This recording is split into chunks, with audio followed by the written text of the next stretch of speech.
Pilu, sosok suami bawa istri ke rumah sakit naik gerobak, istrinya sakit tumor. Viral warga kota Lubuk Linggau membawa pasien ke rumah sakit menggunakan gerobak dorong. Ternyata warga tersebut diketahui bernama Parmin dan istrinya warga RT 04 Kelurahan Sumber Agung, Kecamatan Lubuk Linggau Utara yang dalam kesehariannya bekerja sebagai tukang gali sumur. Dalam video yang beredar kemarin, seorang ibu rumah tangga di kota Lubuk Linggau dibawa berobat ke rumah sakit Siti Aisyah menggunakan gerobak oleh suaminya. Sepasang suami istri itu datang ke rumah sakit mengendarai gerobak dan memarkirkannya di ruang poliklinik rumah sakit untuk berobat.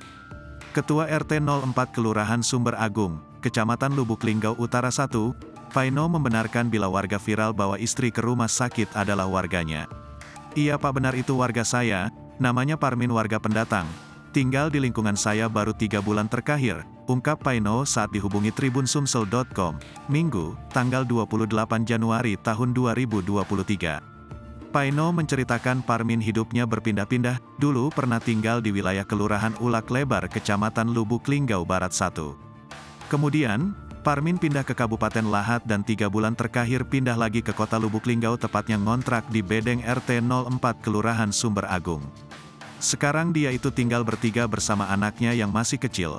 Pekerjaannya saat baru datang dulu ngaku tukang gali sumur di Lahat, ujarnya. Di Lubuk Linggau Parmin bukan tidak punya saudara. Ada anaknya tinggal di Talang Rejo, kemudian di Lahat kemarin juga ada anaknya. Karena kalau tidak salah istri yang sekarang adalah istri keduanya, anaknya ada di Linggau dengan Lahat, bebernya.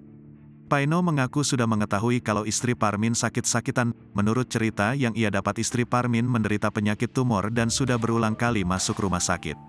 Paino pun mengaku kaget kemarin saat Parmin dan istrinya viral ke rumah sakit pakai gerobak, karena kalau saja ia tahu pasti akan minta bantuan warga atau ambulans rumah sakit.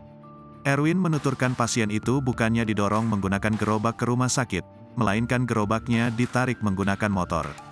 Erwin mengungkapkan pasien itu memang pasien RSUD Siti Aisyah. Sebelum rawat jalan pernah dirawat dengan keluhan menderita gangguan saraf epilepsi. Download Tribun X sekarang, menghadirkan lokal menjadi Indonesia.